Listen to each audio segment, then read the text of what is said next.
नमस्कार विद्यार्थी मित्रांनो, इन्फिनिटी इंजिनिअरिंग अकॅडमीच्या यूट्यूब चॅनलवरती मी प्रमोद देशकरी आपणा सर्वांचं स्वागत करतो। विद्यार्थी मित्रांनो, एक्झामिनेशन वेगवेगळ्या एकदम येऊन ठेपलेल्या आहेत। आतापर्यंत आपण वाट बघत होतो की ही ॲडव्हर्टाइजमेंट कधी येणार, ही ॲडव्हर्टाइजमेंट कधी येणार। आता त्या ॲडव्हर्टाइजमेंट येऊन एक्झामच्या डेट डिक्लेअर व्हायला लागलेले आहेत। आणि सगळ्यात महत्त्वाचं की TCS आणि IBPS या दोनच कंपन्या या एक्झामिनेशन सरळ सेवेच्या घेत असल्यामुळे ज्या डेट्स आहेत, त्यांचे जे स्लॉट्स आहेत ते आता फिक्स होत चालले आहेत आणि त्याच्यामुळे दोन वेगवेगळ्या एक्झामिनेशन मधल्या जे गॅप आहेत किंवा जे ड्युरेशन आहे हे खूपच कमी मिळत आहे आपल्याला। मग अशा वेळेस विद्यार्थी मित्रांच्या मनामध्ये प्रचंड जे टेन्शन आहे ते आहे की सर एक्झॅक्टली अभ्यास कसं करायचा, राहिलेल्या दिवसांचं नियोजन कसं करायचं। झेडपीचे एक्झाम डेट आलेले आहेत, नगर परिषद आलेले आहेत, आजच पनवेल महानगरपालिकेच्या सुद्धा तारखा त्यांनी जाहीर केलेल्या आहेत। तर विद्यार्थी मित्रांनो, ह्या सगळ्या गोष्टी लक्षात घेता येणाऱ्या ज्या दिवस आहेत, आपल्याला राहिलेले दिवस आहेत, आपण बोलतोय नगर परिषद भरती 2023 साठी, तर या परीक्षेसाठीचा अभ्यास कसा केला पाहिजे, एवढ्या कमी दिवसामध्ये रिव्हिजन पॅटर्न तुमचा कसा असला पाहिजे, कशा पद्धतीने तुम्ही तुमच्या दिवसाचं नियोजन आणि राहिलेल्या दिवसांचं नियोजन करायला पाहिजे जेणेकरून तुम्हाला पोस्ट मिळेल। विद्यार्थी मित्रांनो, अगदी थोड्या चुकांमुळे नुकसान होऊ शकतं। एका अर्ध्या मार्कमुळे दोन विद्यार्थ्यांच्या मार्कांमध्ये रँकिंगमध्ये फरक येतो। तो फरक आत्ताच आपल्याला खूप चांगल्या पद्धतीने मेहनत करून तो येणारच नाही याची काळजी घेता येईल। तर विद्यार्थी मित्रांनो, आजच्या सेशनमध्ये आपण जे महानगरपालिकाशी रिलेटेड जे याच्या अगोदरच्या एक्झामिनेशन होत्या त्याच्यामध्ये जसं आपण गायडन्स केलं होतं तशाच अनुषंगाने नगर परिषद भरती 2023 तर शेवटचे जे 15 दिवस आहेत, आता तुम्ही म्हणाल सर एक्झॅक्ट 15 दिवस कसे, तर याच्यामध्ये जे स्लॉट त्यांनी डिक्लेअर केलेला आहेत वेगवेगळ्या संवर्गासाठी, तर त्याच्यामध्ये आपण जर कॅल्क्युलेट करायला गेलो तर कमीत कमी आणि जास्तीत जास्त किती दिवस मिळतील, तर हे एक ॲव्हरेज दिवस 15 आपण कन्सिडर केलेले आहेत। आणि या 15 दिवसामध्ये जे मिळणार आहे आपल्याला याच्यामध्ये कशी तयारी करायची, हे अंतिम जे दिवस आहे याच्यामधल्या परफेक्ट वेनी कसं नियोजन करायचं वेळेचं हे आपण बघणार आहोत। विद्यार्थी मित्रांनो, डेफिनेटली या सेशन मध्ये आपण एकदम शॉर्ट मध्ये, तुमचा जास्त वेळ न घेता शॉर्ट मध्ये काही पॉइंट्स आपण मांडणार आहोत। हे सगळे पॉइंट्स खूप महत्त्वाचे आहेत एक्झामिनेशन देण्याच्या अनुषंगाने, त्याच्यामुळे शेवटपर्यंत हा व्हिडिओ बिलकुल चुकू नका। याच्यामध्ये आपण जे कॉमन डाऊट्स आहेत, विद्यार्थ्यांचे जे कॉमन प्रश्न असतात या संबंधीचे, नियोजनाच्या संबंधीचे, एक्झाम पेपरच्या ज्याला म्हणतो तयारीच्या संबंधीचे, त्याच्यावरती बोलणार आहोत। एक्झामिनेशन डेट्स बद्दल तर तुम्हाला माहिती आहे, पण त्याच्या अनुषंगाने काही पॉइंट्स आपण डिस्कस करणार आहोत। आता बरेचसे विद्यार्थी जे आहेत ते जिल्हा परिषदेचा त्यांनी फॉर्म भरलेला आहे आणि नगर परिषदेचा सुद्धा फॉर्म भरलेला आहे।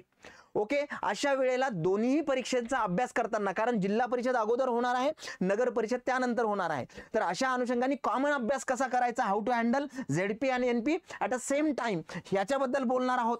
तुमच्या एक्झामची प्रिपरेशन स्ट्रॅटेजी काय असायला पाहिजे, स्टडी मटेरियल आता या 11th आवरला काय असलं पाहिजे, ओके, याच्यावरती बोलणार आहोत।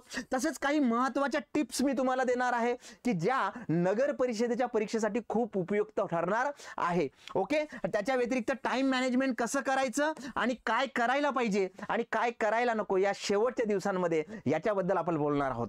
इन्फिनिटी अकॅडमीच्या यूट्यूब चॅनलला सबस्क्राईब करा, बेल आयकॉन प्रेस करा, म्हणजे तुम्हाला लेटेस्ट अपडेट मिळतील। जर तुम्ही ऑलरेडी सबस्क्राईब केलं असेल तर बाकीच्या डिव्हाइसेसवरनं सुद्धा सबस्क्राईब करा। ओके विद्यार्थी मित्रांनो, चला सुरुवात करूया। सगळ्यात महत्त्वाचं, आता काही पॉइंट्स मी इथे घेतलेले आहेत। हाऊ टू स्टडी हा सगळ्यांच्या मनामध्ये असतो। आता स्टडीचे दोन प्रकार आहेत, एक म्हणजे तुमचा रेग्युलर जनरल जेव्हा तुम्ही अभ्यास करत असता त्यावेळेचा स्टडी, आणि शेवटचे जेव्हा 1 महिना 15 दिवस किंवा शेवटचा आठवडा शिल्लक असतो त्यावेळेचा स्टडी, याच्यामध्ये जमीन आसमानचा फरक आहे। तुम्ही बघितलं असेल इंजिनिअरिंगच्या ड्युरेशन मध्ये वर्षभर एखादा कन्सेप्ट आपण वाचतो पण तो कळत नाही, पण एक्झामच्या अगोदरच्या दिवसा मात्र तुम्ही एकदा फक्त अर्ध्या तासामध्ये जो वाचला की तुम्हाला कंप्लीट कन्सेप्ट इतका परफेक्ट लक्षात राहतो की तो तुम्ही कधीही नंतर विसरत नाही। याचा अर्थ काय, तर तिथे आपलं फुल्ली कॉन्सन्ट्रेशन झालेलं असतं, तुमची ग्रास्पिंग पॉवर खूप वाढलेली असते, कारण तुम्ही टोटल डिवोशन त्या पॉइंटमध्ये दिलेलं असतं आणि हेच तुम्हाला करायचं आहे इथून राहिलेल्या 15 दिवसामध्ये.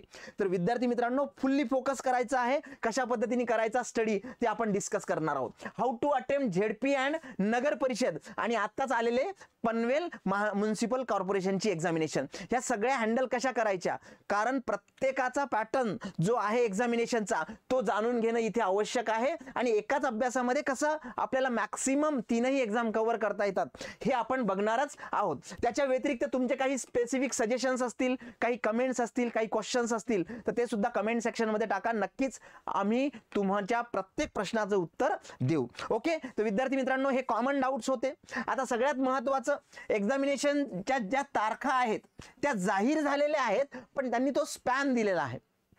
त्यांनी त्याच्यामध्ये असं मेन्शन केलेलं आहे की 23 ऑक्टोबर पासनं तर 3 नोव्हेंबर पर्यंत ह्या नगर परिषद भरती जी आहे 2023 ची याच्या एक्झामिनेशन होतील. पण त्याच्यामध्ये विविध संवर्ग आहेत, वेगवेगळ्या पोस्ट आहेत.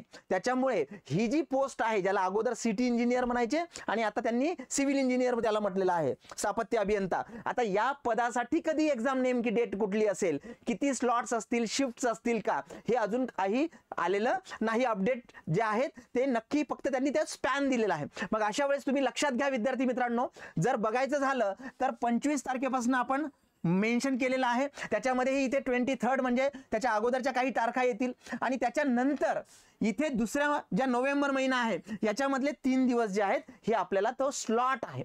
तर इथे लक्षात घ्या काही गोष्टी महत्त्वाच्या, त्या म्हणजे तुमच्या ज्या जिल्हा परिषदेचे एक्झामिनेशन आहे, येते लक्षात. आता जिल्हा परिषदेचे ज्या एक्झामिनेशन आहे त्या सुद्धा 21 आणि 23 त्यांनी मेन्शन केलेलं आहे.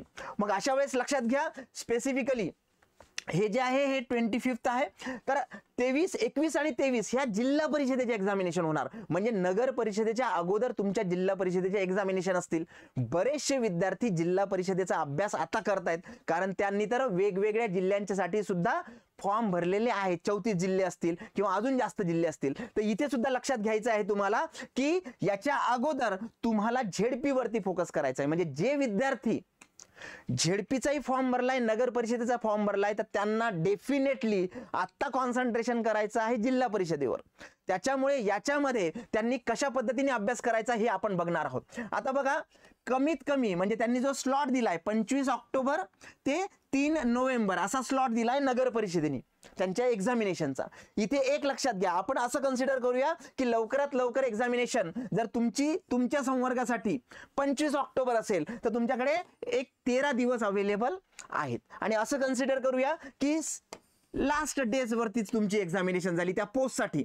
ओके, तर 3 नोव्हेंबरला तर तिथे साधारणतः 20 ते 21 दिवस तुम्हाला मिळतात. मग इथे आपण असं कन्सिडर करूया की साधारणतः 15 ते 20 दिवस तुमच्या हातामध्ये आहेत आणि या दिवसांमध्ये तुम्हाला प्रॉपर वेनी तुम्हाला काय करायचं आहे, तुम्हाला एक्झाम क्रॅक करायची आहे आणि पोस्ट मिळवायची आहे. आता एक गोष्ट लक्षात घ्या, आज 12 तारीख आहे. 21 तारखेला आणि 23 तारखेला हे तुमचे झेडपीचे स्लॉट्स आहेत आणि त्यानंतर 25 तारखेपासून तर 30 नोव्हेंबर पर्यंत तुमचा नगर परिषद असणार आहे. मग ज्या विद्यार्थ्यांनी झेडपीचा एक्झामचा फॉर्म भरलेला आहे, जे पात्र आहे, तिथे त्यांना अभ्यास करताना सुरुवातीला झेडपी वरतीच फोकस करावा लागणार आहे. मग अशा वेळेस तुमची स्ट्रॅटेजी काय असली पाहिजे की जे कॉमन विषय आहेत नगर परिषदेमध्ये आणि जिल्हा परिषदेमध्ये. आता याच्यामध्ये एक सगळ्यात महत्त्वाचं की ज्यांचा फक्त डिप्लोमा झालेला आहे, डिप्लोमा इन सिव्हिल इंजिनियर, आता ते विद्यार्थी, कारण इथली जी पोस्ट आहे झेडपीची ती ज्युनियर इंजिनियरची पोस्ट आहे आणि ही जी आहे ती तुमची सिव्हिल इंजिनियरची पोस्ट आहे, बरोबर आहे. मग जे विद्यार्थी फक्त डिप्लोमा होल्डर आहे त्यांनी तर नगर परिषदेचा काही संबंधच नाही त्यांचा, त्याच्यामुळे त्यांच्यासाठी हा स्पेसिफिक पर्टिक्युलर सेशन नाहीच आहे. जे झेडपी मध्ये विद्यार्थी आहेत ज्यांचा डिप्लोमा प्लस डिग्री झालेली आहे आणि जे झेडपीची एक्झाम देत आहे, नगर परिषदेत देत आहे, त्यांनी मात्र इथे काळजी घ्यायला पाहिजे. तर सुरुवात तुम्ही झेडपी पासून कराल. इथे तुम्हाला काय करावं लागेल, झेडपीचा जो टोटल सिलेबस आहे तो करावा लागेल आणि त्याच्यानंतर जे दिवस तुमच्या हातामध्ये असतील त्याच्यामध्ये जे ॲडिशनल सब्जेक्ट आहेत, जे नगर परिषदेला सेपरेट सब्जेक्ट आहेत, ज्याची डिफिकल्टी लेवल आहे. कारण इथे झेडपीला जर नॉन टेक्निकलचं बघायचं तर त्यांनी मेन्शन करताना मेन्शन केलंय 10वीच्या बेसवरती डिफिकल्टी लेवल असेल, आणि इथे नगर परिषदेमध्ये त्यांनी नॉन टेक्निकल मेन्शन केलेलं आहे 12च्या बेसवर. झेडपीची जी पोस्ट आहे ती ज्युनियर इंजिनियरची पोस्ट आहे, म्हणजे टेक्निकलचा जो पार्ट असेल तो साधारणतः डिप्लोमा इन सिव्हिल इंजिनिअरिंगच्या लेवलचा असेल, पण इथे मात्र तो बीई किंवा बीटेक सिव्हिल इंजिनिअरिंगच्या लेवलचा असेल. त्याच्यामुळे तुम्हाला दोन्ही एक्झाम ज्यांना द्यायची आहे त्यांनी जरा व्यवस्थित प्रिपरेशन करायचं आहे. एक साधारणतः आपल्याला 13 दिवसापासून तर 20 ते 21 दिवस आपल्या हातामध्ये असणार आहे. विद्यार्थी मित्रांनो, नगर परिषदेसाठी डेडिकेटेड आपली technical full syllabus 5 test, non technical full syllabus 5 test आणि total technical plus non technical अशा 3 टेस्ट मिळून 13 टेस्टची ही टेस्ट सिरीज सिव्हिल इंजिनिअरिंगच्या विद्यार्थ्यांसाठी नगर परिषद भरतीसाठी फक्त 299 मध्ये आहे. तुम्ही आमच्या ॲप डाउनलोड करून त्याच्यातनं ही परचेस करू शकता, किंवा आमचा जो IVR नंबर आहे 788 781 1411 याच्यावरती सुद्धा तुम्ही कॉल करू शकता. ओके विद्यार्थी मित्रांनो, सगळ्यात महत्त्वाचं की जो कॉमन स्टडी आहे जिल्हा परिषद आणि नगर परिषद याच्यासाठी जे विद्यार्थी पात्र आहेत दोन्ही परीक्षेसाठी, दोन्हीचे फॉर्म भरलेले आहेत, त्यांनी कंपॅरिझन करणं खूप आवश्यक आहे.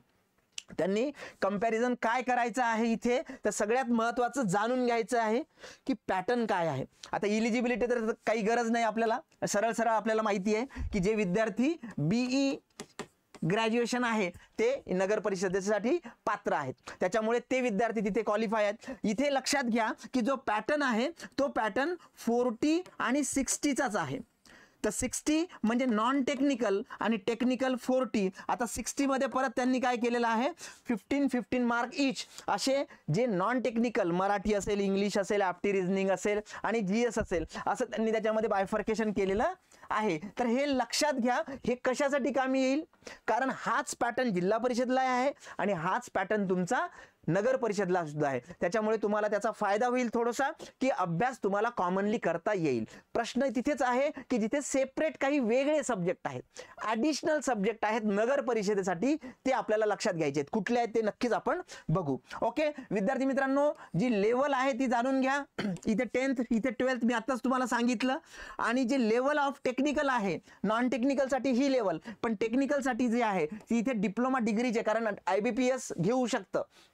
जुन्या एक्झामिनेशन मध्ये त्यांची लेवल जिल्हा परिषदेची ही कमी होती MKCLच्या वेळेत, पण इथे मात्र त्यांची लेवल आता बऱ्यापैकी वाढली आहे. म्हणजे इवन दो हे पोस्ट जी आहे ती ज्युनियर इंजिनियरची आहे तरी डिग्री लेवलचे प्रश्न येऊ शकतात. आणि इथे तर नो डाऊट की तुमचे जे क्वेश्चन्स आहेत हे एका डिफिकल्टी लेवलला असेल, म्हणजे चांगलेच क्वेश्चन्स तिथे असतील, वेल फ्रेम क्वेश्चन असतील. ओके, निगेटिव्ह मार्किंगचा सुद्धा विचार करा. निगेटिव्ह मार्किंग तुमची जिल्हा परिषदेमध्ये त्यांनी कुठेही काही मेन्शन केलेलं नाही, पण नगर परिषदेमध्ये जे पेपर आहे, जे एक्झाम होणार आहे तिथे मात्र स्पेसिफिकली त्यांनी मेन्शन केलेलं आहे की निगेटिव्ह मार्किंग असणार आहे. याचा तुम्ही काय अर्थ घ्यायचा ते सगळ्यात लक्षात घ्या की जेव्हा निगेटिव्ह मार्किंग असते तेव्हा accuracy should be very very high.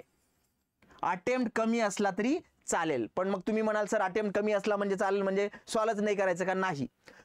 Try for the highest attempt also with the highest accuracy. ठीक आहे.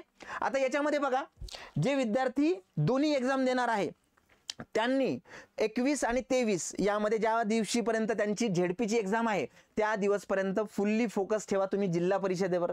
त्याच्यातल्या क्वेश्चन्सचे चांगल्या लेवलला नेण्याचा प्रयत्न करा. प्रॅक्टिसमध्ये जरा टॉप लेवलचे जे क्वेश्चन्स आहेत, डिफिकल्टी लेवल हायर असणार. आपण नगर परिषदेबद्दल बोलतोय, पण तुम्ही अभ्यास करताना सुरुवातीला झेडपीचा करणार, मग त्याच्यात सुद्धा जर क्वेश्चन मीडियम डिफिकल्टी लेवलचे असेल तर तुम्ही त्याला एक्सटेंड करण्याचा प्रयत्न करा. ते नक्कीच तुम्हाला कामी येतील. ते तुम्हाला झेडपीमध्ये कामी येऊ शकतात, नगर परिषदेमध्ये तर नक्कीच तुम्हाला कामी येतील. पण तुम्ही झेडपीची एक्झाम झाल्यानंतर मात्र तुम्हाला काय करावं लागणार आहे, फुल्ली फोकस ठेवावं लागणार आहे. टोटल पॅटर्न, MCQ आणि प्रॅक्टिस कशाची? नगर परिषदेप्रमाणे. आता इथे नगर परिषदेमध्ये काय आहे तर ॲडिशनल विषय आहेत, काही ॲडिशनल सब्जेक्ट त्यांनी मेन्शन केलेले आहेत. एक आहे तुमचा इंजिनिअरिंग मॅथमॅटिक्स, जो जिल्हा परिषदेमध्ये नाही मेन्शन केलेला. दुसरा आहे न्यूमेरिकल मेथड, तो सुद्धा इकडे नाही आहे. आणि तिसरा आहे SA स्ट्रक्चरल ॲनालिसिस. आता हे जे 3 सब्जेक्ट आहेत, जे विद्यार्थी झेडपी नगर परिषदेचा अभ्यास करतायत, इथे तर त्यांना त्याचा उपयोगही होणार नाही आणि त्यांनी ते 23 तारखेपर्यंत हातही लावायचा नाही. हा डेफिनेटली आता जर काही प्रॅक्टिस केली असेल, याच्या अगोदर केलेली असेल, तर एखाद्या दिवशी अर्ध्या तासामध्ये रिकॉल करू शकता तुम्ही. पण झेडपीची एक्झाम होईपर्यंत याला हात लावू नका, कारण हे नाहीये. पण झेडपीची एक्झाम झाल्याबरोबर मात्र तुम्हाला याच्यावरती रिवाईज करावं लागेल, याचे MCQ तुम्हाला हँडल करावे लागतील, चेक करावे लागतील. मग आता हे जे ॲडिशनल विषय आहे याचा डेफिनेटली तुम्ही आतापर्यंत अभ्यास केला असेल. ओके, आपले बॅचचे जर विद्यार्थी असेल तर त्यांना सुद्धा आपण हे प्रोव्हाइड केलंय. आता एक गोष्ट लक्षात घ्या की हे जर विषय ज्या विद्यार्थ्यांनी आतापर्यंत बघितले नाहीत किंवा ज्या विद्यार्थ्यांना स्पेसिफिकली त्याचं मटेरियल आहे पण अभ्यास केला नाही, झेडपीवर फोकस केलं, पण नगर परिषदेसाठी पात्र आहेत आणि त्यांना द्यायची आहे एक्झाम, तर मग अशा वेळेस तुम्ही लक्षात घ्या की इंजिनिअरिंग मॅथमॅटिक्स हा जो विषय आहे तो तुम्ही जर जुनं MES Maharashtra engineering services prelim exam बघितली असेल, 2017चा वगैरे जो पॅटर्न होता अगोदरचा, की ज्याच्यामध्ये इलेक्ट्रिकल, मेकॅनिकल, त्यानंतर मॅथमॅटिक्स, इंजिनिअरिंग जे मेकॅनिक्स हे विषय होते बघा, त्याच्यामध्ये टेक्निकलचा काही पार्ट होता प्रीमध्ये, तर त्याचे जर पेपर मिळाले, त्याचे पेपर अवेलेबल आहेत, ते पेपर तुम्ही हँडल करा. ओके, कारण काय आहे की हा मॅथमॅटिक्स आहे. आपण इंजिनिअरिंगला M1 M2 M3 खूप मोठं ओझं वाहलेलं आहे आणि मग एवढ्या वास्ट याच्यामधनं काय विचारतील हे आपल्याला माहिती नाही. म्हणून तुम्ही काय first single integration, double integration, triple integration तिथपर्यंत जाणार नाही. मग अशा वेळेस तुम्ही रेफरन्सला पहिले MCQ घ्या, त्यावेळेच्या सगळ्या एक्झामिनेशनचे पहिले MCQ घ्या, ते चेक करा कशा पद्धतीने विचारल्या गेलेले आहेत आणि डेफिनेटली त्याचा रेफरन्स घेऊन तो जो पार्ट आहे त्याचे टॉपिक वाईज स्पेसिफिक MCQ बघितल्यानंतर त्याचा अभ्यास करा. तसंच न्यूमेरिकल मेथड. आता न्यूमेरिकल मेथड हा विषय ऑलरेडी तुमच्या MESच्या मेन्समध्ये अगोदरही होता ऑब्जेक्टिव्ह टाईपला आणि आत्ताही आहे, पण आता डिस्क्रिप्टिव्ह आहे त्याच्यामुळे तुम्हाला त्याचा उपयोग होणार नाही. पण तुम्ही जर 2017, 18, 19, 20 ह्या ज्या एक्झाम जर बघितल्या अगोदरच्या, तर न्यूमेरिकल मेथड हा तुमच्या MES मेन्समध्ये होता, तर त्यावेळेचे जे MCQ आहेत ते तुम्ही रेफरन्स म्हणून वापरू शकता, जे तुम्हाला कामी येईल नगर परिषदेसाठी. येतंय लक्षात? डेफिनेटली आता IBPS घेणार आहे आणि IBPS ऑर्गनायझेशन वेगळं आहे, तुमचं MPSC वेगळं आहे. पण एवढं मात्र लक्षात घ्या की जिथे तुम्हाला कंटिन्युअस मोठाच्या मोठा अभ्यास करायचा आहे एवढ्या कमी दिवसामध्ये, 15 दिवस राहिलेले आहेत, अशा वेळेस त्या केसमध्ये तुम्हाला बुल्स आय माहिती पाहिजे की कुठे ॲरो मारायचा आहे, आणि हा जो MCQ आहेत हे म्हणजे तुमचे बुल्स आहे. ठीक आहे, तर तुम्हाला इंजिनिअरिंग मॅथमॅटिक्स ह्या जुन्या प्रिलिममध्ये मिळेल, न्यूमेरिकल मेथड हा तुमच्या MES मेन्समध्ये मिळेल, आणि स्ट्रक्चरल ॲनालिसिस जो स्ट्रक्चरचा विषय आहे हा तुम्हाला MESच्या मेन्समध्ये सुद्धा मिळेल आणि बऱ्याचशा एक्झामिनेशनमध्ये इवन दो ज्युनियर इंजिनिअरिंग लेवलच्या सुद्धा SAला काही काही ठिकाणी त्यांनी मेन्शन केलेले आहेत, काही एक सिंगल क्वेश्चन्स विचारलेले आहेत. ओके, तर विद्यार्थी मित्रांनो लक्षात घ्या, जे विद्यार्थी झेडपीची एक्झाम देणार आहे त्यांनी 23 तारखेपर्यंत तर कॉमन सब्जेक्टवरती अभ्यास करावा. त्यानंतर नगर परिषदेचा अभ्यास सुरू करताना हे जे ॲडिशनल विषय आहे, कारण याच्यावरती 2-3 मार्क येऊ शकतात, 2-3 क्वेश्चन्स येऊ शकतात, सॉरी, मग अशा वेळेस ते सोडायला नको, कारण प्रत्येक सब्जेक्टचं वेटेज आहे आणि त्याच्यावरती क्वेश्चन डेफिनेटली विचारल्या जाणार. तर हे सगळं तुम्हाला तुमच्या डोक्यामध्ये ठेवायचं आहे. ओके, त्याच्यानंतर पेपर डिफिकल्टी लेवल काय असेल असे प्रश्न असतात विद्यार्थ्यांचे. तर डेफिनेटली मी तुम्हाला सांगितलं, टेक्निकलचा जो आहे जर आपण नगर परिषदेचं बघितलं तर हे BE किंवा BTech लेवलला असेल आणि डेफिनेटली याच्यामध्ये क्वेश्चन्स IBPS लेवलला चांगल्या लेवलला विचारतील. त्याच्यामुळे तुम्ही डोक्यातनं काढून टाका की एकदम बेसिक लेवलला सिव्हिल इंजिनिअरिंग असिस्टंट असेल किंवा ज्युनियर इंजिनियरला ते क्वेश्चन्स विचारतील. तुम्ही म्हणाल मग सर अशा वेळेस अभ्यास कसा करायचा याचा टेक्निकलचा, तर डेफिनेटली याच्यामध्ये टफ लेवलला जाण्याचा प्रयत्न करा प्रॅक्टिस करताना.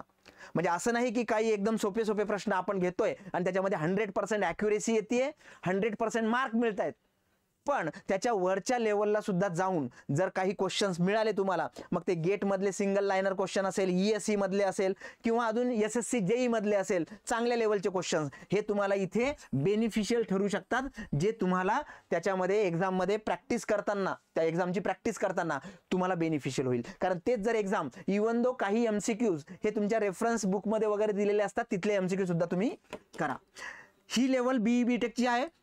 तुम्ही जर बघितलं तर नॉन टेक्निकल त्यांनी मेन्शन केलेलं आहे नगर परिषदेसाठी 12th लेवलला डिफिकल्टी लेवल असेल 12वीच्या हिशोबाने, आणि नॉन टेक्निकलमध्ये आहे 4 विषय आपल्याला माहिती आहेत. मग तुमच्या लँग्वेजेस असतील किंवा तुमचं जनरल स्टडीज असेल किंवा ॲप्टी रिझनिंग असेल, तर एक लक्षात घ्या, IBPS ही एक्झाम कंडक्ट करत आहे किंवा जे काही स्पेसिफिक ऑर्गनायझेशन असेल, तर त्यावेळेस लक्षात घ्या की त्या ज्या TCS असेल, IBPS असेल, ह्या ज्या पर्टिक्युलर कंडक्ट करणाऱ्या ऑर्गनायझेशन आहे यांच्या लेवल, यांच्या अपेक्षा वाढलेल्या आहेत. कारण आता ज्या काही एक्झामिनेशन झाल्या, PMC झाली, PCMC झाली, TPA झाली, ह्या एक्झामिनेशनमध्ये तुम्ही बघा या क्वेश्चनची लेवल काय होती. त्याच्यामुळे तुम्हाला ते सगळं रेफरन्सला घेऊनच इथे अभ्यास करावा लागणार आहे. असं समजू नका की ते नॉन टेक्निकल त्यांनी 12वीच्या लेवलचं विचारलं म्हणजे त्याच लेवलला विचारतील. त्याच्यापेक्षा जास्त लेवलची प्रॅक्टिस तुम्ही ठेवा 15 दिवसाच्या नियोजनामध्ये. ठीक आहे. आताच मी तुम्हाला सांगितलं टेक टू नॉन टेकचा जो रेशो आहे तो काय आहे, 60% तुमचं नॉन टेक असणार आहे आणि 40% टेक्निकल आहे. पण याच्यामध्ये तुम्हाला कितीतरी सब्जेक्ट करायचे आहेत, इथे तुम्हाला स्पेसिफिक सब्जेक्ट करायचे आहेत. आणि दुसरी गोष्ट की जिल्हा परिषद आणि नगर परिषद याच्यामध्ये जो सगळ्यात महत्त्वाचा भाग आहे तो म्हणजे टायमिंगचा. आता 2-2 तास त्याच्यामध्ये दिलेले आहेत, पण लक्षात घ्या की नगर परिषदेमध्ये त्यांनी टेक्निकलसाठी वेगळा टाइम दिलेला आहे आणि नॉन टेक्निकलसाठी वेगळा टाइम दिलेला आहे. ओके, इथे 50 मिनिटं दिलेली आहेत त्यांनी आणि इथे त्यांनी 70 मिनिटं दिलेली आहे.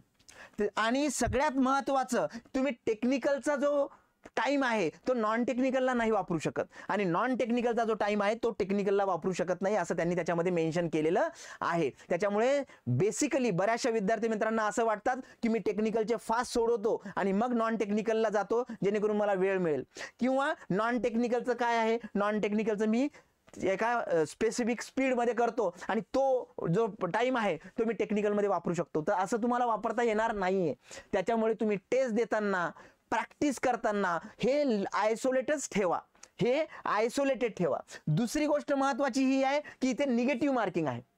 त्याच्यामुळे तुम्हाला सॉल्व करताना accuracy should be high and attempt may be low असं म्हणू शकतो, किंवा कमी अटेम्प्ट असला तर चालेल. पण अजून एक गोष्ट याच्यामध्ये महत्त्वाची, नॉन टेक्निकल आणि टेक्निकल नगर परिषदशी रिलेटेड, की याच्यामध्ये त्यांनी 45% क्रायटेरिया लावलेला आहे.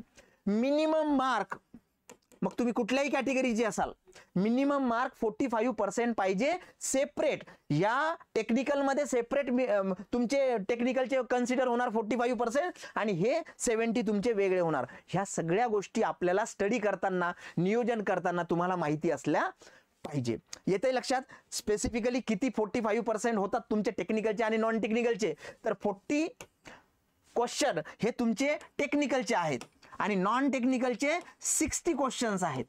तर डेफिनेटली याच्या 45% आणि याच्या 45% तुम्हाला मार्क मिळाले पाहिजे. येते लक्षात. मग आता सगळ्यात महत्त्वाचं ते म्हणजे तुमचा स्टँडर्ड स्टडी प्लॅन. आणि एक लक्षात घ्या, स्टडी प्लॅन करताना बरेचसे विद्यार्थी एक्साइटमेंटमध्ये 15 तासाचा स्टडी प्लॅन, 18 तासाचा डेली स्टडी प्लॅन, हा स्टडी प्लॅन आणि आपण लावून बसतो. पण तो एक्झिक्यूट होतो की नाही हे सगळ्यात महत्त्वाचं आहे. विद्यार्थी मित्रांनो, एखादा प्लॅन तुम्ही जेव्हा करता तर तुम्हाला तुमच्या कॅपॅसिटीज, तुमच्या बाउंड्रीज, तुमची फ्रेम स्ट्रक्चर हे माहिती असतं. त्याच्यामुळे प्लॅन करताना जो एक्झिक्युटेबल असणार आहे आणि ज्यांनी फायदा होणार आहे, एक्झिक्यूट तुम्ही म्हणाल मग नाही सर माझं खूपच कमी आहे मग मी करतच नाही, तसं नाही. तर तुमचा हायेस्ट एक्सटेंड लेवलला, पीक पॉइंटला काय एक्झिक्यूट होऊ शकतं तो प्लॅन तुमचा असला पाहिजे. आम्ही जो नेहमी स्टँडर्ड प्लॅन सांगतो particular through out the specific examination, तर हे याच लेवलला सांगतो. सिलेबस आणि PYQ तुमचा ॲनालिसिस असलाच पाहिजे. तुम्हाला टॉपिक माहितीच असलं पाहिजे सिलेबसचं. नाहीतर बऱ्याचदा काय होतं की वेगळाच टॉपिक आपण कव्हर करतो आणि त्याच्यावर वेटेजही नसतं आणि कधी कधी त्याच्यावरती एक्झाममध्ये येत सुद्धा नाही. त्यानंतर ओन नोट्स सगळ्यात महत्त्वाचं. इथून पुढे खूप कमी दिवस राहिलेले आहेत, 15 ते 20 दिवस राहिलेले आहेत. या दिवसांमध्ये रेफरन्स बुक, नोटबुक, खूप साऱ्या नोट्स ह्या न वाचता, नवीन काहीही न वाचता तुम्हाला काय करायचं आहे, ज्या शॉर्ट नोट्स आहेत, जे ब्रेन मॅपिंग नोट्स आहेत, जे एकदम तुमच्या रेडी टू यूज नोट्स आहेत, तुम्ही काहीतरी स्टिकी नोट्स तयार करून ठेवलेल्या आहेत, ह्या आणि ह्याच तुमच्या वाचण्यात आल्या पाहिजे. याच्यावरती जास्त वेळ जायला नको. No reference book, no text book, okay, आणि मोठे मोठे पुस्तकं तर बिलकुलच नको. मग अशा वेळेस याच्यावरती जास्त काम करा आणि सगळ्यात जास्त काम तुम्हाला टेस्ट सिरीजवर करावं लागणार आहे. रिव्हिजन नक्कीच, आणि सब्जेक्ट वाईज टेस्ट पहिले, त्यानंतर फुल सिलेबस टेस्ट आणि एकदा फायनल रिव्हिजन. हा आपला जनरल नेहमीचा प्लान आहे, स्टँडर्ड स्टडी प्लान आहे, जो आम्ही आमच्या नेहमीच्या सेशनमध्ये सांगत असतो. याच्यामध्ये तुम्हाला आत्ता तरी स्किप करण्यासारखं काहीही नाही. जास्तीत जास्त काय म्हणू शकतो की ओन नोट्स, जर एका एका सब्जेक्टचे एक एक नोटबुक असेल तर ते साईडला ठेवा, त्याच्यातलं काय रिकॉल करा फक्त. हा हे या टॉस सब्जेक्टचा आहे, याच्यामध्ये हे टॉपिक आहेत, आणि जर तुम्हाला कुठे अडचण आली MCQ सॉल्व्ह करताना तर फक्त तेवढं पेज ओपन करून बघायचं. बाकी तुम्ही हा स्टडी प्लॅन फॉलो केला तरी चालेल, कारण हा शॉर्ट स्टडी प्लॅन सुद्धा आहे. आता हे झालं तुमचं 15 ते 20 दिवसाचं एक फ्लो. पण डेली कसं असलं पाहिजे, तर डेली बेसवरती आता इथून पुढे, अगोदर आम्ही सांगतो ज्यावेळेस एक्झामची डेट डिक्लेअर होत नाही त्यावेळेस सांगतो की डेली 2 विषय घ्यायचे, एक हार्ड घ्यायचा, एक इझी किंवा मीडियम घ्यायचा, आणि मग ते सॉल्व्ह करायचं. पण आता तुम्हाला वेळ कमी आहे, तर डेली स्टँडर्ड प्लॅनमध्ये आता आम्ही जर सांगायचं झालं आणि विद्यार्थ्यांना फॉलो करायचं झालं तर 3 सब्जेक्ट डेली तुमचे असलेच पाहिजेत. मग ते टेक्निकल असो, नॉन टेक्निकल असो, ज्या पद्धतीने घेत असाल. ओके, 3 स्लॉट्समध्ये त्याला डिवाइड करायचं. आता फॉर एक्झाम्पल हा जर टाइम स्लॉट आपण कन्सिडर केला तर आपण एक स्टँडर्ड टाइम कन्सिडर करूया की सकाळी 5 वाजता उठणारे विद्यार्थी आहेत, तर याचे तुम्हाला 3 स्लॉट्स तयार करायचे आहेत 3 सब्जेक्टसाठी. ओके, तो डेफिनेटली एक मॉर्निंगचा असेल, एक आफ्टरनूनचा असेल, एक इव्हनिंगचा किंवा नाईटचा असेल. मग अशा वेळेला जर तुम्ही पर्टिक्युलर एक्झिक्युशनसाठी एक्झॅक्ट टाइम स्लॉट तुम्हाला डिफाईन करून घेतला. आता हे फ्लेक्झिबल सुद्धा असू शकतं. काही कार्यकर्ते आपले असे असतात की जे 5 वाजता उठतच नाही, त्यांचा सूर्यच 8 वाजता उघडतो, पण मग त्यांनी तिकडे रात्री एक्सटेंड केलं पाहिजे. पण हे जे 3 स्लॉट्स मी म्हणतोय, हे 3 स्लॉट तुम्हाला प्रत्येक सब्जेक्टला, हा पहिला स्लॉट समजा, दुसरा स्लॉट आणि तिसरा स्लॉट, आणि एक लक्षात घ्या 4-4 तासाचा आता हा स्लॉट तुम्हाला घ्यावा लागेल. तुम्ही म्हणाल सर एवढा अभ्यास होतो का 12-12 तास? उलट आता एक्झाम डोळ्यावरती आलेली आहे, आपल्याला डेट्स माहिती झालेले आहेत. ह्या तर मी स्पेसिफिकली तुम्हाला एक स्टँडर्ड सांगितलं की जेणेकरून कुठला तब्येतीवर परिणाम न होता तुम्हाला सक्सेस मिळालं पाहिजे. तर 4-4 तासाचा हा स्लॉट आहे, म्हणजे मग असं होणार नाही की 12 तास कंटिन्यू अभ्यास. डेफिनेटली मध्ये तुमचा स्पेसिफिकली ब्रेक असणार आहे. मग अशा वेळेस तुम्ही हे जे 4 तास आहेत एका सब्जेक्टला घेतलेत, याच्यामध्ये तुम्ही मिक्सही करू शकता, डिफिकल्ट, मीडियम, इझी लेवलचे सब्जेक्ट तुमच्या योजनेनुसार. पण याच्यामध्ये हे जे 3 स्लॉट्स घेतले आपण 3 विषयांसाठी, प्रत्येकाला 4 तास म्हटलं तर 2 तास हे त्यांचं रिकॉलिंग झालं पाहिजे, फास्ट स्कॅनिंग झालं पाहिजे. जास्तीत जास्त वेळ अर्धा ते 1 तासाच्या टेस्ट आहेत. या टेस्ट मात्र टायमर लावूनच सोडायच्या, आता सोडवायच्या इथून पुढे. याच्यामध्ये तुम्हाला टाइम मॅनेजमेंट कळेल, जेणेकरून फायनल एक्झामला तुम्हाला त्याच्यामध्ये प्रॉब्लेम येणार नाही. आणि परत एकदा तुमचा जो पॅटर्न आहे की स्पेसिफिकली मी सुरुवातीला नॉन टेक्निकलवर आहे, नॉन टेक्निकल मला सोडवायचं आहे, तर मी काय सोडवणार, कशा पद्धतीने सोडवणार, एका प्रश्नावरती किती वेळपर्यंत मी थांबून राहणार, तो जर आला नाही आला, जर नाही आला तर मी किती मिनिटामध्ये किंवा किती सेकंदामध्ये मी शिफ्ट होणार, हे सगळं तुमचं प्रॅक्टिसच्या वेळेस फायनल झालं पाहिजे, ते ठरलं पाहिजे. आणि तीच मेथडॉलॉजी तुम्ही एक्झामिनेशनमध्ये वापरली पाहिजे. कारण बऱ्याचदा विद्यार्थी काय करतात की अभ्यास करताना वेगळी स्ट्रॅटेजी असते आणि इन्स्टंट 11th अवरला एक्झामच्या तिथे गेल्यानंतर काहीतरी वेगळंच करतात. येते लक्षात? हे असं बिलकुल करू नका. जे प्रॅक्टिसमध्ये कराल तोच फ्लो तुमचा मेन एक्झाममध्ये असला पाहिजे. सगळ्यात महत्त्वाचं आहे की एखादी टेस्ट तुम्ही टायमर लावून सॉल्व्ह केल्यानंतर जो काही तुमचा रिझल्ट येतो त्याच्यावरती ॲनालिसिस झाला पाहिजे आणि तो जास्तीत जास्त वेळ झाला पाहिजे. ओके, जास्तीत जास्त वेळ म्हणजे का? कारण तुम्हाला तिथे कळतं की काय चुकलंय आणि काय नाही चुकलंय. आणि चुका जेवढ्या जास्त होतील तुमच्या मॉक टेस्टमध्ये, तुमच्या प्रॅक्टिस सेशनमध्ये, तुमच्या तयारीच्याच 15 ते 20 दिवसामध्ये, तेवढं तुम्हाला फायदा होईल मेन एक्झामिनेशनमध्ये. पण त्या चुका तिकडे रिपीट झाल्या नाही पाहिजे. येते लक्षात? रिव्हिजन, रिकॉलिंग जे आहे रॉंग आन्सरचं, हे तुमचं मॉकमध्ये झालंच पाहिजे.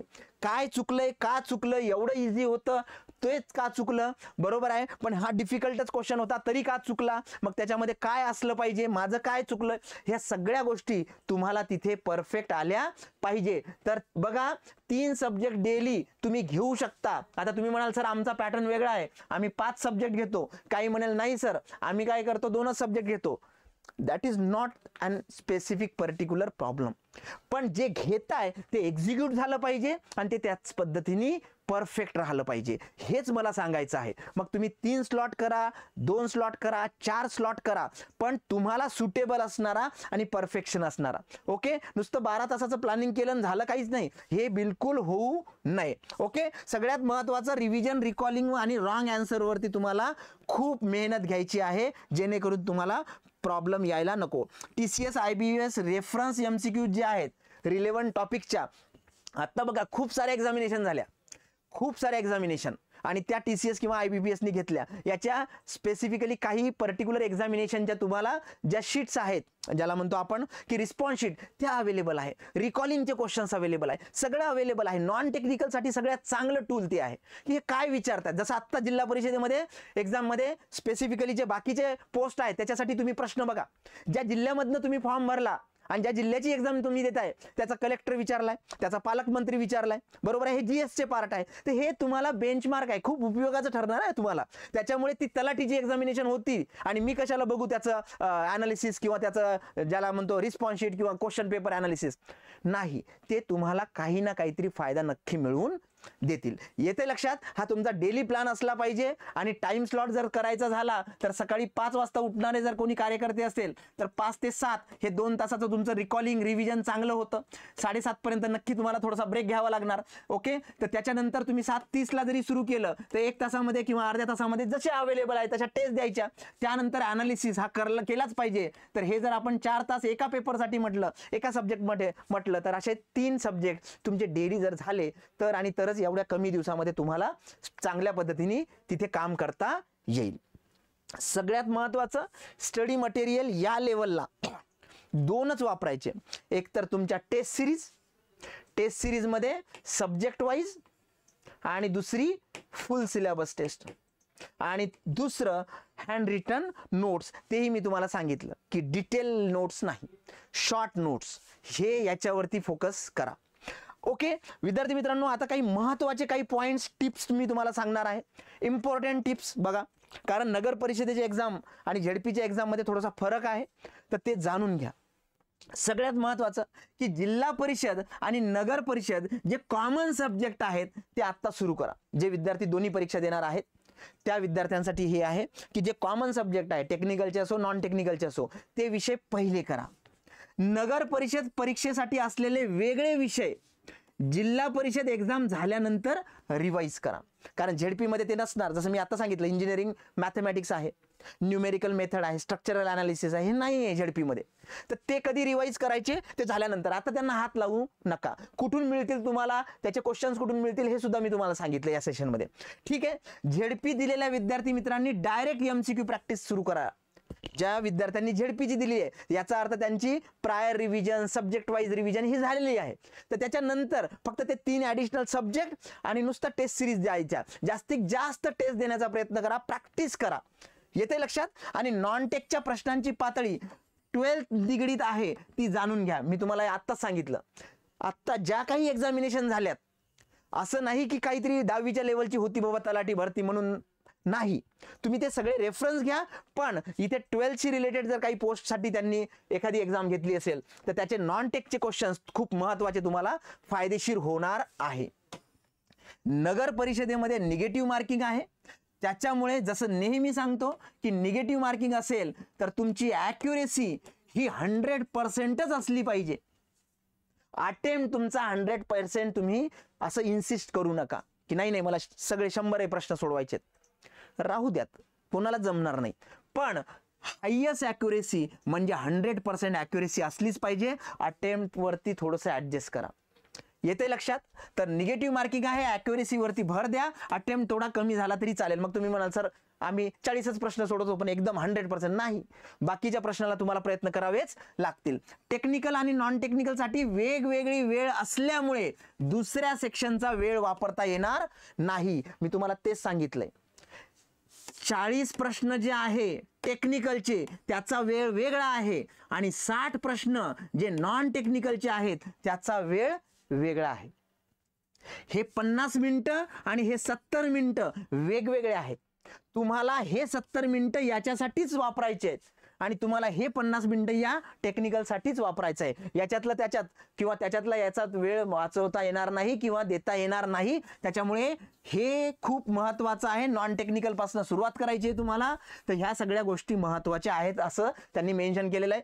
प्रॅक्टिस टेस्ट देताना त्याच पद्धतीने सराव करा. ज्यावेळेस तुम्ही मॉक टेस्ट प्रॅक्टिस टेस्ट द्याल तर तुम्ही हाच पॅटर्न फॉलो करा, कारण ते आपल्याला एक बायोलॉजिकल क्लॉक सेट होतं आणि त्याचा फायदा तुम्हाला एक्झाम देताना नक्की होईल. आता लक्षात घ्या, टेक्निकल सेक्शन मध्ये 45% मार्क हे मिनिमम मिळालेच पाहिजे. मग आपले जे 40 पर्टिक्युलर क्वेश्चन आहे तर त्याला तुम्हाला 36 मार्क जे आहेत हे पडलेच पाहिजेत टेक्निकल मध्ये. आणि नॉन टेक्निकल जो सेक्शन आहे त्याच्यामध्ये 45% म्हणजे 54 मार्क जे आहेत हे 60 पैकी स्पेसिफिकली 60 प्रश्नांमध्ये जे आहे, जे काही पर्टिक्युलर मार्किंग सिस्टीम आहे तर त्याच्यामध्ये 45% हे मार्क तुम्हाला तिथे मिळालेच पाहिजे, तर आणि तरच तुम्ही इलिजिबल व्हाल. 36 मार्क तुम्हाला टेक्निकल मध्ये आणि 54 मार्क हे तुमचे नॉन टेक्निकल मध्ये मिळाले पाहिजे. ही गोष्ट सुद्धा लक्षात ठेवा. नवीन काहीही वाचू नका. जे विद्यार्थी झेडपी आणि नगर परिषदेसाठी दोन्हीसाठी काम करतायत, मगा सांगितल्याप्रमाणे कॉमन सब्जेक्ट पहिल्यांदा वाचा आणि झेडपी झाल्यानंतर engineering mathematics, numerical method, structural analysis याची रिवाइज करून त्याचे क्वेश्चन सॉल्व्ह करा. निगेटिव्ह मार्किंग आहे, 100% ॲक्युरेसी, मॅक्सिमम ॲक्युरेट, अटेम्प्ट कमी असला तरी चालेल, हे मी तुम्हाला सांगितलंय. आणि question attempt pattern in final exam should be same in the mock test. Mock test मधला आणि तुमचा त्या अगोदरच्या पर्टिक्युलर फायनल एक्झाम मधला जो क्वेश्चन अटेम्प्टचा पॅटर्न आहे तुमचा, कुठले अगोदर सॉल्व करायचे, for example suppose non technical मध्ये असेल तर ते तुमचा फिक्स असला पाहिजे आणि त्यानुसारच तुम्हाला तिथे सॉल्व करायचं आहे. लक्षात द्या, टाइम मॅनेजमेंट सगळ्यात महत्वाचा विषय आहे. तुमचे जे 2 तास आहेत म्हणजे 120 मिनिटं आहे, त्याच्यापैकी 50 मिनिटं हे टेक्निकलसाठी आणि 70 मिनिटं हे नॉन टेक्निकलसाठी असणार आहे. डिफरंट टाइम स्लॉट आहे.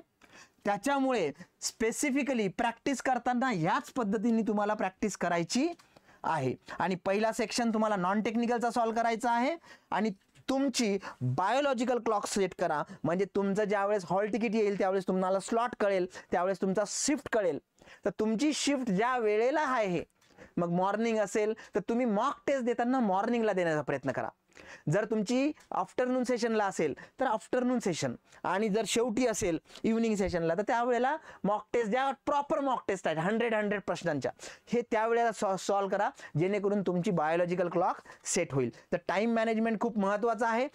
मिनिमम मी तुम्हाला सांगितलं. विद्यार्थी मित्रांनो, तुम्ही स्पेसिफिकली हे कॉम्बो पॅक आताही घेऊ शकता नगर परिषद भरतीसाठी. टेक्निकल आणि नॉन टेक्निकलचे दोन्ही याच्यामध्ये बुक्स आहेत. हे आपल्या ड्रीम पाथ वरती अवेलेबल आहे. टेस्ट सिरीजचं मग मी तुम्हाला सांगितलेलंच आहे. याच्यामध्ये टेक्निकलच्या 5, नॉन टेक्निकलच्या 5 अशा फुल सिलेबस टेस्ट आणि त्याच्या व्यतिरिक्त तुमच्या 3 टोटल सिलेबस वरती आधारित अशा 13 टेस्ट फक्त 299 रुपयाला तुम्हाला मिळू शकतात. आमचं ॲप डाउनलोड करा, आमच्या वेबसाईटवरती जा, आमच्या IVR वरती कॉन्टॅक्ट करा. तुम्हाला हे सगळ्या ज्या प्रॉडक्ट आहेत किंवा टेस्ट आहेत ह्या तुम्हाला मिळेल. विद्यार्थी मित्रांनो, शेवटच्या सेक्शनवर आलोय आपण. Do and don'ts. एक लक्षात घ्या, मी ऑलरेडी तुम्हाला ह्या सगळ्या गोष्टी सांगितल्या की नवीन काही वाचू नका, बायोलॉजिकल क्लॉक सेट करा, जो पॅटर्न एक्झामचा आहे त्याच पॅटर्ननी मॉक टेस्ट द्या. आणि आता याच्यामध्ये सगळ्यात महत्त्वाचं ते म्हणजे येणाऱ्या 21 तारखेपासून ह्या परीक्षा सुरू होत आहेत. 21-23 झेडपीचा स्लॉट आहे. 25 पासून 3 नोव्हेंबरपर्यंत तुमच्या नगर परिषदेने स्लॉट दिलाय. त्याच्यानंतर पनवेल महानगरपालिका आले बघा, त्यानंतर तुमच्या बाकीच्या एक्झामिनेशन येतील. हा खूप क्रुशियल पिरियड आहे. मागच्या 2 वर्षापासून 3 वर्षापासून आपण तयारी करतोय, मेहनत करतोय. ओके, आणि युद्ध आता समोर आहे. त्याच्यामुळे बाहेरचं हॉटेलिंगचं खाणं, काहीतरी वेगळं खाणं, ॲटमॉस्फिअरिक सगळं चेंज झालेलं आहे. सर्दी, खोकले, पडसे, ताप हे सगळं आहे. तर हे सगळं व्यवस्थित आपल्याला एक्झाम द्यायची आहे, म्हणजे हेल्थची काळजी करा. जागरण करण्यापेक्षा सकाळी उठा, हे कॉमन गोष्टी आहेत. तर ह्या गोष्टी करा.